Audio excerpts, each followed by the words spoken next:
Why is Ukraine so important? Because this minute Ukraine signs on the deal and Russians also sign on the deal, US will then pump all the manufacturing capacity, shifts gears, and supports Israel. And that means they're going to go for Iran. No more enrichment and the rest. Now, we'll also discuss what Iran wants from Pakistan and where we're going with that.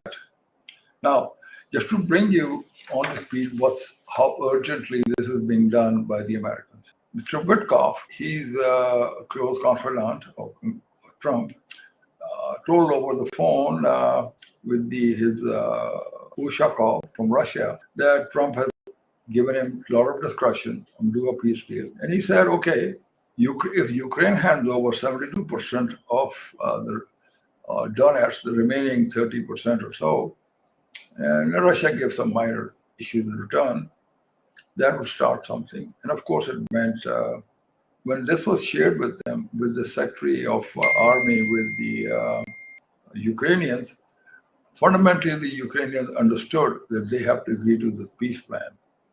Because Trump had said, if you don't, fine, you're on your own and you can fight the heart out. But without US intelligence and arms and guns, they're not going anywhere. I think USA wanted to fight the Ukraine war to the last Ukrainian. And I think we're at the end of that line with the last Ukrainian because the last conscripts were over 60 years old and women. Zelensky's aide who's spearheading all this is Andrei Yermak. Yeah, Andrei Yermak was sitting on TV and said, oh, no. Trump has agreed to what we are doing.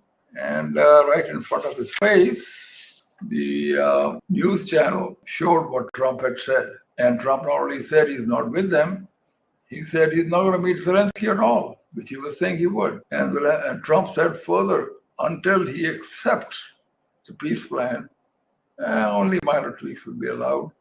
He is not going to meet with Zelensky. So it looks like all of Europe and Ukraine are on ice geopolitically.